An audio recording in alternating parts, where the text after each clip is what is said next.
Bom dia, moçada! Tudo bem com vocês?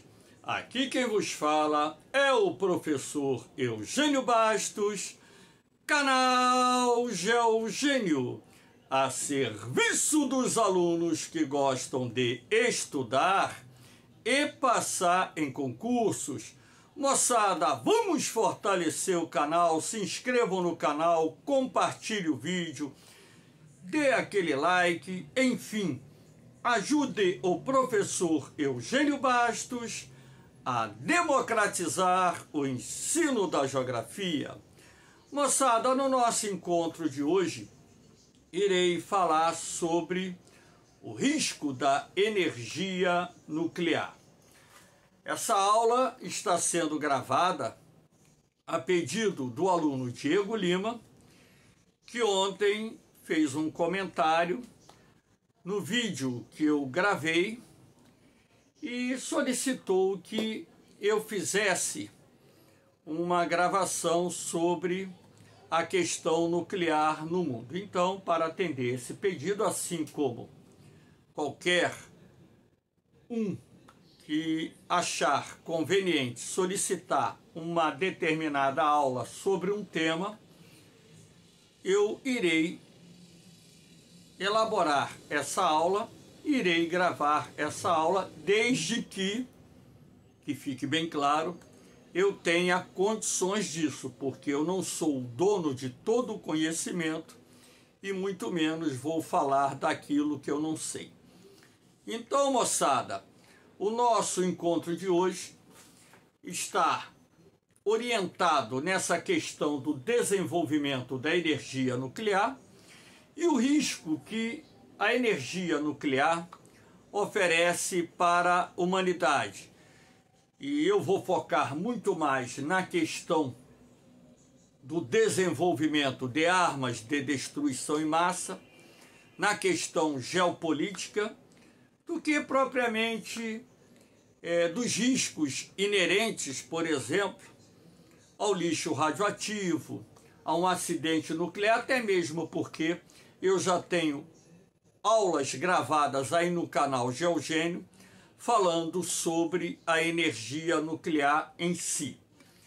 Então vamos começar o nosso encontro abordando aqui essa imagem, mostrando a vocês essa imagem, que é, na verdade, uma imagem fictícia da explosão de uma bomba nuclear, uma bomba atômica, num centro urbano. Então, eu acho essa imagem muito chamativa.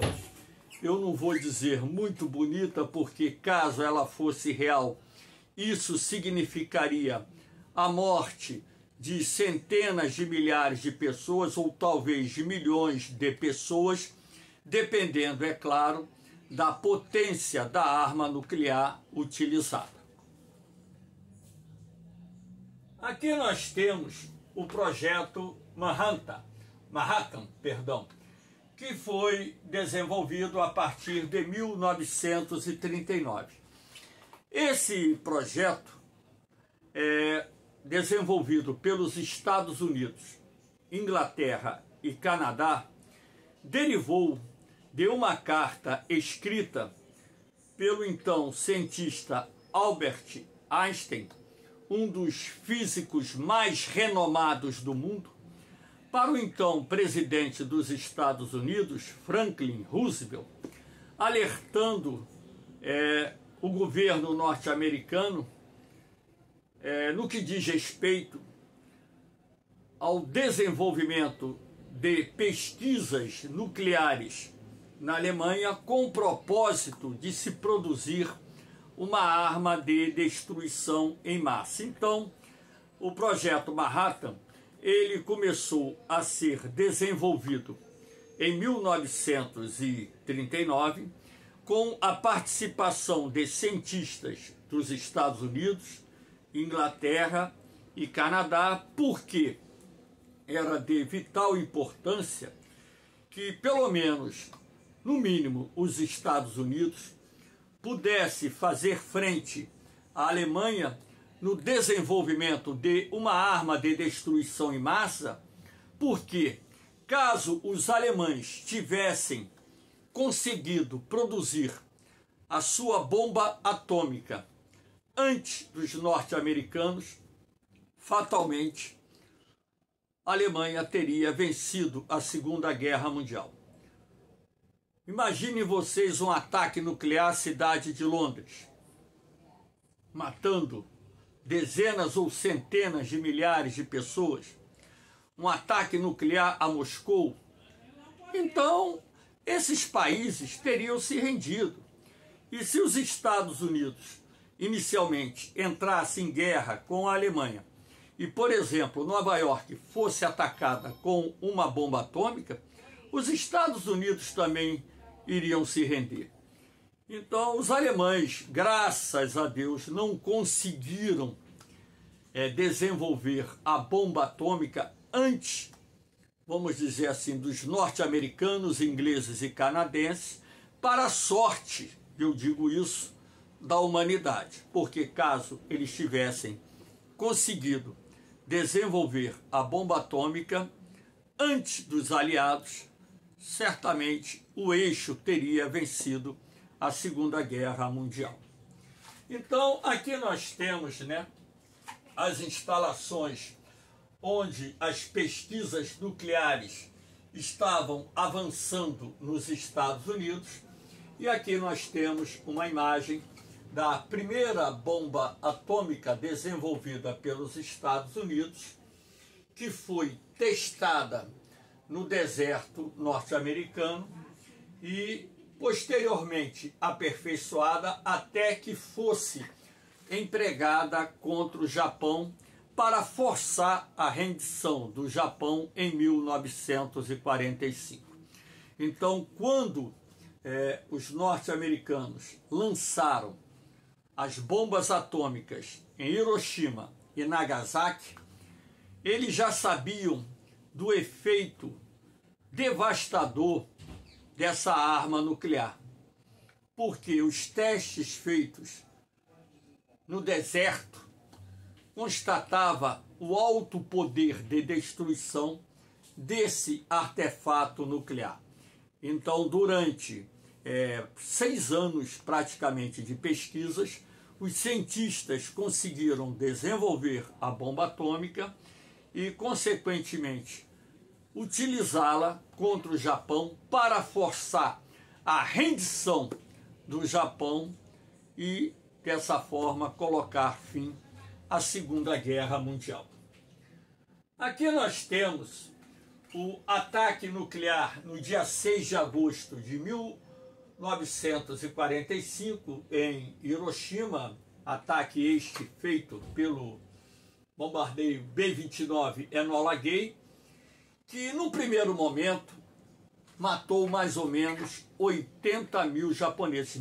Num primeiro momento, aquela morte instantânea, vamos dizer assim. E posteriormente, nos dias e meses subsequentes, muitas pessoas morreram em função dos efeitos da radiação. Então, na verdade, o número de mortos acabou ultrapassando a centenas de milhares, e durante muito tempo os sobreviventes que viviam nas áreas relativamente próximas ao centro da detonação da bomba atômica ainda viveram com sequelas, contraíram doenças como a leucemia, diferentes tipos de câncer, e muita gente veio morrendo posteriormente pelas doenças causadas pela radiação. Então, essa bomba atômica que foi lançada contra Hiroshima foi detonada a mais de 500 metros de altura, mais ou menos próximo de 600 metros de altura. Então, a onda de choque, ela se propagou com uma força avassaladora sobre a cidade de Hiroshima, deixando essa cidade praticamente em ruínas e dizimando as pessoas, sobretudo aquelas que se encontravam num raio mais próximo do centro da detonação do artefato nuclear. Então, esse cogumelo aqui retrata a explosão da primeira bomba atômica utilizada em conflito, não testada pelo homem, que fique bem claro, utilizada em conflito. Como o Japão não se rendeu após o ataque de Hiroshima, os norte-americanos utilizaram uma segunda bomba atômica no dia 9 de agosto de 1945. Apesar desse segundo artefato nuclear ter uma potência maior do que o primeiro que foi lançado em Hiroshima, o número de vítimas fatais, naquele momento em que houve a detonação da bomba atômica, foi menor do que em Hiroshima. Então, um pouco mais de 40 mil pessoas morreram instantaneamente, ou seja, segundos após a detonação desse segundo artefato nuclear. E você pode me perguntar, mas professor, por que, mesmo sendo mais potente, essa segunda bomba não matou tanta gente como matou em Hiroshima? É porque a cidade de Nagasaki tem uma geografia diferente.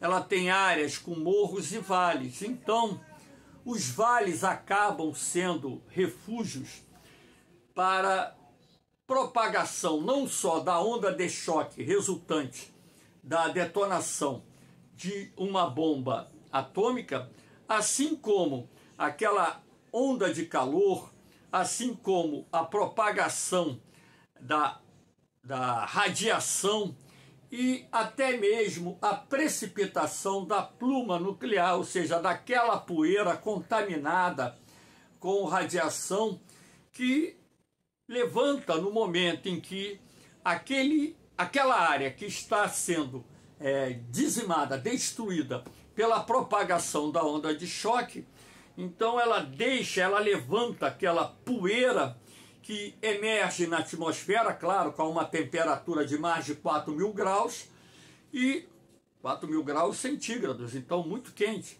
e forma aquela corrente ascendente que posteriormente, ao se resfriar, aquela pluma começa a descer. Então, essa pluma, como possui alta concentração de poeira radioativa e também gases radioativos, acaba contaminando as pessoas e levando muitas dessas pessoas a mortes que ocorrem dias após, semanas após, meses após a explosão da arma nuclear. Então aqui você vê a pluma radioativa, né? Repare aqui a nuvem, né? Formando uma pluma radioativa que começa a se precipitar na área da cidade. Claro, a cidade de Nagasaki não era o segundo alvo. Era a cidade, se não me falha a memória, de Kokura. Mas, como o tempo estava muito nublado, não tinha visibilidade para o B-29, o piloto foi para a segunda opção e a cidade de Nagasaki acabou sendo a segunda cidade a ser atacada por um artefato nuclear. Então, em função, inclusive, dessas duas bombas atômicas lançadas no Japão, é que o imperador japonês acatou e decidiu se render. Porque se o Japão não se rendesse ali, uma terceira bomba atômica, uma quarta bomba atômica seria lançada, e os Estados Unidos queriam evitar uma invasão por terra às principais ilhas do Japão, pelo menos as 4 mais importantes ilhas japonesas, porque pelos cálculos norte-americanos, eles iriam perder cerca de 1 milhão de soldados invadindo as ilhas de Honshu, Kyushu, Shikoku e Hokkaido.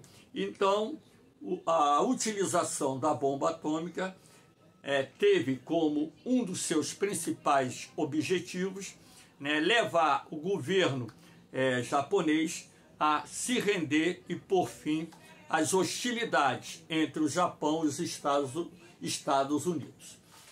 Graças a Deus, podemos assim dizer que de lá para cá não foi utilizada nenhuma arma nuclear em nenhum conflito. até mesmo porque hoje o número de nações detentoras de armas nucleares é muito grande. Mas tivemos um momento da história, há cerca de 50 anos atrás, mais do que isso, 60 anos atrás, perdão, que foi a crise dos mísseis em Cuba, 1962. A crise dos mísseis é considerada por muitos o momento mais crítico da Guerra Fria. Essa crise derivou da descoberta do governo norte-americano da construção de silos e instalações de mísseis nucleares soviéticos em território cubano. Mas, professor, como isso aconteceu?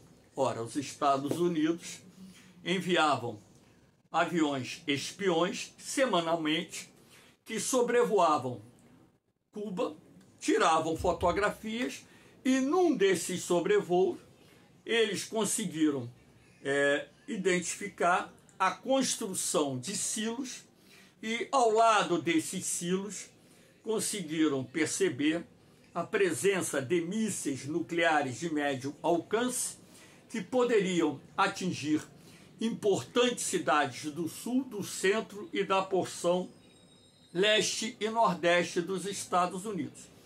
Então, essa crise se arrasta por 13 dias, gerando uma tensão muito grande entre Estados Unidos e a União Soviética, e por muito pouco surgiu a Terceira Guerra Mundial.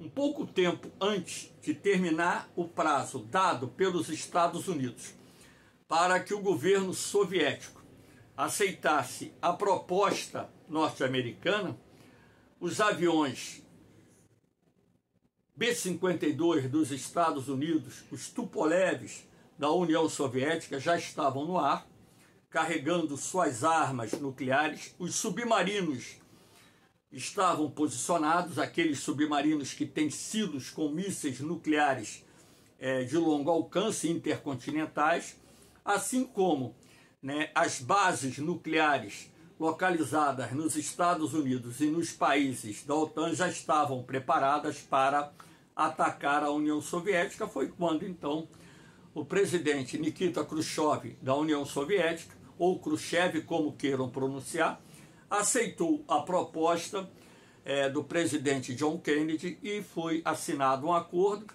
no qual a União Soviética retiraria os mísseis nucleares de Cuba sob a garantia dos Estados Unidos não invadirem Cuba, eis a razão do regime do presidente Fidel Castro ter sobrevivido tanto tempo, E os soviéticos se comprometiam a não invadir Berlim Ocidental e a OTAN se comprometia a retirar os mísseis nucleares do território da Turquia. Então, um momento bastante crítico que quase culminou com uma guerra nuclear, e essa fatalmente iria dizimar, se não toda a humanidade, boa parte da população mundial, foi em 1962, eu tinha 3 anos de idade, e vocês podem até não acreditar, e eu me lembro até hoje do meu pai chegando do trabalho, reunindo minha mãe, minhas tias, meus irmãos, nós somos 6, eu e mais 5 irmãos, todos de joelho com um terço na mão, rezando Ave Maria e Pai Nosso para a imagem do Sagrado Coração de Maria e de Jesus Cristo, que se encontrava pendurada na sala, pedindo pelo fim da guerra. Era uma choradeira tremenda. E eu pequeno, 3 anos, chorava pra caramba. 3 anos e pouco, menos de 4 anos. Todo mundo chorando e eu chorava. E quando foi noticiado, que foi aceita a proposta norte-americana, foi uma festa, Parecia que o Brasil tinha ganho a Copa do Mundo, as pessoas gritando, soltando fogos, enfim. Porque se dizia que o mundo iria acabar. Aqui nós temos Fidel Castro, a imagem dele bem novo, o Nikita Khrushchev ou Khrushchev, dependendo de como queiram pronunciar, e aqui o presidente dos Estados Unidos, John Kennedy. Então, o líder cubano, o líder soviético e o líder norte-americano. Essa imagem aqui bastante interessante. E aqui nós temos Cuba, o arquipélago cubano. Aqui nós temos o ataque israelense às instalações nucleares do Iraque em Osirak, no dia 7 de junho de 1981. Então, naquela época, o Iraque era governado pelo ditador Saddam Hussein, e o Iraque estava levando muito a sério o desenvolvimento do seu programa nuclear, com a pretensão de transformar o Iraque numa potência nuclear, ou seja, desenvolver armas de destruição em massa. Então, a Força Aérea Israelense promoveu um ataque de surpresa, destruindo as instalações nucleares do Iraque e, dessa forma, se não paralisando por completo, mas pelo menos retardando e muito o desenvolvimento do programa nuclear iraquiano. Então, foi um feito que até hoje é considerado como um dos mais brilhantes até então desenvolvido por um país para evitar que uma ameaça maior ao seu território pudesse ser estabelecida. Nós temos que levar em consideração que muitos países árabes pregam a destruição do Estado de Israel. E já ocorreram inúmeros conflitos entre judeus e árabes. Então, para evitar que um país hostil a Israel, o Iraque, pudesse desenvolver a sua capacidade nuclear, Israel atacou de surpresa, destruindo por completo as instalações nucleares do Iraque e, dessa forma, retardando o desenvolvimento do programa nuclear iraquiano.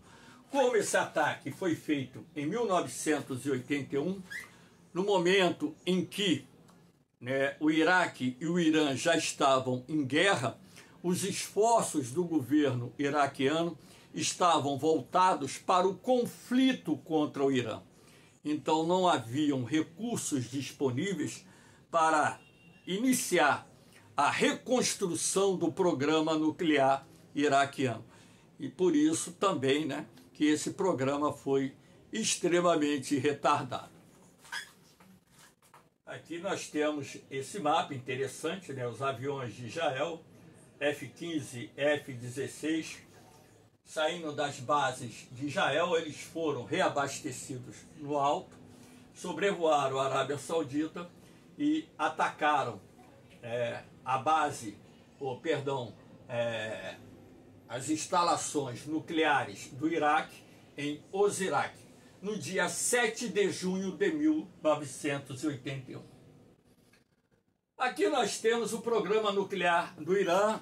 Eu tenho também vídeos falando sobre o Irã e falando sobre a geopolítica do Irã, a questão nuclear iraniana. Tem alguns vídeos aí no canal falando sobre isso. É interessante, principalmente para o pessoal que vai fazer prova para SpaceX e vestibular, assistirem esses vídeos. Então, o programa nuclear iraniano, na verdade, ele teve início lá na década de 1950, 1956, com a ajuda norte-americana. Mas com a Revolução Fundamentalista Islâmica ocorrida no país no final da década de 1970 e com o rompimento das relações diplomáticas entre o Irã e os Estados Unidos, inclusive em função das sanções econômicas impostas pelos Estados Unidos ao Irã, esse programa foi interrompido até que, em meados da década de 1990, os governos do Irã e da Rússia assinam um acordo de cooperação nuclear e esse programa nuclear iraniano é retomado. Então, quando o Irã assinou o acordo nuclear com os Estados Unidos, o nome do programa era Átomos para a Paz, ou seja, o desenvolvimento da energia nuclear para fins pacíficos. Mas com a Revolução Fundamentalista Islâmica e com a pretensão do Irã em desenvolver a tecnologia nuclear e ter o domínio sobre tecnologias de ponta que permitam o país a desenvolver armas nucleares, ora, isso começou a gerar uma crescente tensão que inclusive levou Estados Unidos e seus aliados a promoverem sanções econômicas contra o Irã, até que o Irã assinou um acordo nuclear com os membros permanentes do Conselho de Segurança da ONU, Estados Unidos, Inglaterra, França, Rússia e China, mais a Alemanha. Então esse acordo é o CS+5, ou seja, o Conselho de Segurança, Conselho de Segurança, que é composto por 5 países, mais a Alemanha. Mas só que, no governo do presidente Donald Trump, as suspeitas de que o Irã não estava respeitando o acordo firmado com o Conselho de Segurança da ONU e a Alemanha estava levando a cabo a ideia de desenvolver a tecnologia nuclear para a produção de armas de destruição em massa, levou os Estados Unidos a se retirarem do acordo e a impor novas sanções ao Irã. E o governo de Israel, ele tem dito categoricamente que não vai permitir que o Irã desenvolva a sua capacidade nuclear para a produção de armas de destruição em massa. E o que se viu nesses últimos anos foram ataques cibernéticos às instalações nucleares do Irã, paralisando parcialmente suas atividades. Agora, recentemente, ataques com drones, agora nos últimos dias, algumas instalações militares e nucleares do Irã. E o governo de Israel tem dito categoricamente que se o Irã produzir uma bomba atômica, Israel irá atacar o Irã. Basta lembrar que, apesar de Israel não ser uma potência nuclear declarada, estima-se que, no mínimo, o país possua 90 ogivas nucleares, que seriam mais do que suficientes para destruir as mais importantes cidades do Irã e forçar, vamos dizer, um acordo entre o governo Irã, ou seja, aqueles que sobreviverem e representarem o Irã, Israel e a comunidade internacional. Essa estimativa de 90 ogivas, eu acho que está muito abaixo daquilo que deve ser real, até mesmo porque Israel nunca assumiu categoricamente que detém armas nucleares, mas o mundo sabe que Israel desenvolveu a sua capacidade nuclear, inclusive cooperando com a África do Sul, que também, no final dos anos 80, início dos anos 90, desenvolveu a sua capacidade de produção de armas nucleares. Inclusive, a África do Sul foi o primeiro país africano a ter arma nuclear, depois abriu mão das suas armas nucleares e passou a utilizar a energia nuclear para fins pacíficos. Então, eu acho, no meu entendimento, um dos maiores perigos existentes atualmente envolve essa questão do desenvolvimento da capacidade nuclear do Irã, a possibilidade do Irã produzir uma bomba atômica nos próximos anos, ou quem sabe até mesmo nos próximos meses, e Israel desferir juntamente com os Estados Unidos um poderoso ataque para destruir as instalações nucleares do Irã. Então aqui nós temos o mapa do Irã com algumas das suas instalações nucleares, lembrando que essas instalações são construídas no subsolo, excetuando-se as usinas nucleares que estão em operação. O governo do Irã alega que o desenvolvimento da energia nuclear é para fins pacíficos, mas vale a pena ressaltar que o Irã ele tem acordos com a Coreia do Norte, país que já desenvolveu sua capacidade nuclear, acordos com a Rússia, a maior potência nuclear existente no mundo, e, sendo assim, também acordos com a China, e a gente não sabe, na verdade, porque são acordos secretos, o que se esconde por trás desses acordos e o fornecimento de determinados componentes, determinadas tecnologias, daria ao Irã a capacidade de produzir armas nucleares, e isso geraria um ponto de instabilidade no Oriente Médio que fatalmente culminaria com uma guerra entre Israel e Irã, com a participação dos Estados Unidos e provavelmente dos seus aliados da OTAN. Aqui nós temos o programa nuclear da Coreia do Norte.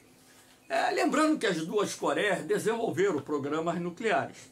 A Coreia do Norte com apoio da China, com apoio da ex-União Soviética, e a Coreia do Sul com apoio dos Estados Unidos. Mas, ao contrário da Coreia do Norte, a Coreia do Sul não desenvolveu armas nucleares. Então, o uso da energia nuclear na Coreia do Sul é para fins pacíficos. Agora, a Coreia do Norte, ela desenvolveu a sua capacidade de produção de armas nucleares e vem desenvolvendo e ampliando a sua capacidade de produção de mísseis intercontinentais, que inclusive hoje podem alcançar os Estados Unidos. Então, isso tem gerado um ponto de instabilidade na Ásia Oriental, inclusive envolvendo não só Coreia do Norte e Coreia do Sul, mas também o Japão, os Estados Unidos, que inclusive já disseram, o próprio presidente Trump já disse no passado, que caso a Coreia do Norte atacasse qualquer alvo norte-americano ou qualquer aliado dos Estados Unidos, que os Estados Unidos em uma hora iriam destruir por completo a Coreia do Norte, e vocês podem ter certeza que os americanos têm ampla capacidade de fazer isso. Vocês não têm ideia das armas que os americanos possuem, aquelas que ainda nem foram apresentadas ao mundo por se tratarem de armas muito secretas. Então, a capacidade da indústria bélica norte-americana, da tecnologia norte-americana é muito grande. E é bem provável que os mísseis norte-coreanos que fossem disparados, por exemplo, contra os Estados Unidos fossem interceptados.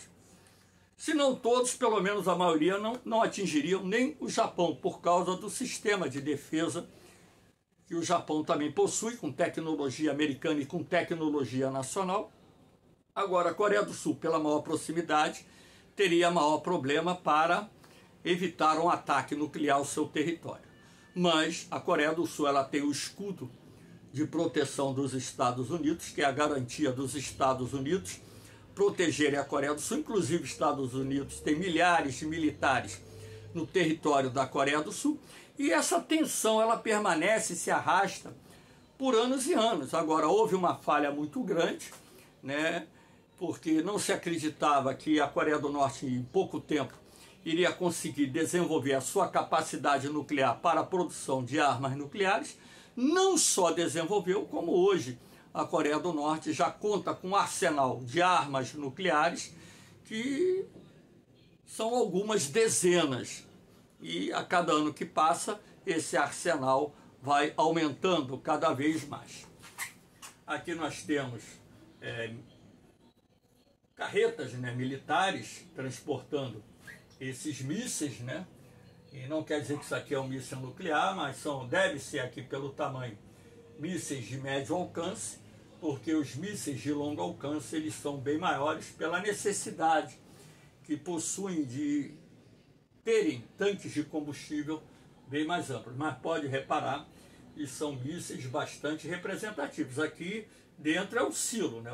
O míssil está aqui dentro. Isso aqui não é o míssil em si, isso aqui é o silo. Perdão. Aqui nós temos, né, o arsenal nuclear pelo mundo, né, o mapinha mostrando a vocês os países detentores de armas nucleares. Claro que isso no ano de 2021 não quer dizer que esse arsenal que está contabilizado aqui venha a ser 100% verdadeiro, não é, né? A gente sabe que esses países devem possuir muito mais armas nucleares do que aparecem no inventário de cada nação. Então, a Coreia do Norte de 40 a 50, A Rússia, que é o país que detém o maior arsenal de armas nucleares, 6.257. A China, 350. A Índia, 156. Repare, o Paquistão, 165. O Paquistão é o único país de população majoritariamente muçulmana que possui armas nucleares. Aí vocês poderiam me perguntar, mas o Paquistão não poderia estar por detrás da transferência de tecnologias para a Índia? Eu acho que no momento não, mas também não vou dizer que não seja possível, porque os interesses que estão por debaixo do pano, a gente nunca sabe. Os acordos que são firmados secretamente, a gente nunca sabe. Israel, estimativa de 90, a França 290, o Reino Unido 225, Estados Unidos 5.550, é o país que detém o segundo maior arsenal nuclear. Então aqui é uma estimativa, tá? Não quer dizer que esse número retrate a verdade, porque se você pegar, né, a guerra da Rússia com a Ucrânia, que não está sendo usado nenhum artefato nuclear, mas se você pegar a parte inventariada do material bélico convencional e ver a quantidade que a Rússia perdeu, você poderia dizer, poxa, então a Rússia hoje está em maus lençóis. Não é isso, porque aquilo que aparece inventariado não retrata a quantidade de material bélico que um país possui, até mesmo por questões de segurança nacional. Aqui nós temos duas imagens apenas para retratar os efeitos da radiação. Nos dois casos aqui, a radiação do acidente de Chernobyl. Não é nada diferente os efeitos da radiação derivados da explosão de uma bomba atômica. Aqui, repare a perna desfigurada dessa pessoa, né? Repare, por causa da radiação. Repare desse outro jovem, né? Perna muito longa, braço muito longo, né? Os efeitos da radiação. Lembrando que a radiação ela causa leucemia, causa inúmeros tipos de câncer, queda de cabelo, inúmeros males que levam as pessoas prematuramente à morte. Então, o mundo, ele corre o risco de uma guerra nuclear? Corre. Mas dentro da concepção de ter um dirigente à frente de um país detentor de arsenal nuclear, irresponsável, porque qualquer ataque nuclear a um país, por exemplo, que detenha um arsenal nuclear, vai ser seguido de uma retaliação. E uma guerra nuclear, ela gera como consequência a perda, a derrota. Quem ataca primeiro perde, quem ataca ou retalia perde. Uma guerra nuclear não tem vencedor, só perdedor. E uma guerra nuclear poderia colocar em risco a própria sobrevivência da raça humana.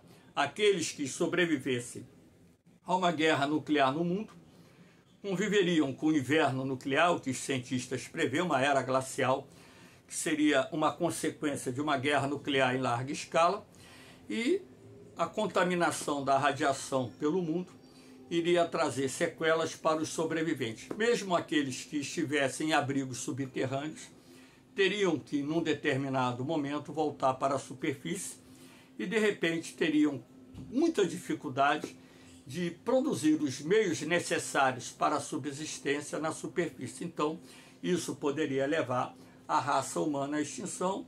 Eu não digo toda a raça humana, por exemplo, se ocorre uma guerra nuclear, por exemplo, envolvendo a Europa, a Ásia, a América do Norte, vou dar um exemplo, a Austrália, a Nova Zelândia, algumas ilhas isoladas que são habitadas por seres humanos, pontos extremos no sul da América do Sul, da África, talvez estivessem livres dos efeitos. O problema seria se de fato ocorresse uma era glacial derivada de uma guerra nuclear.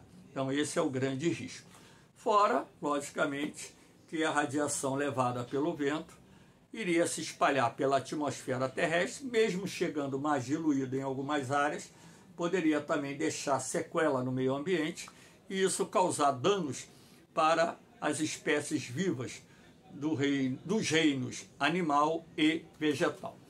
Moçada, espero que vocês tenham gostado do nosso encontro.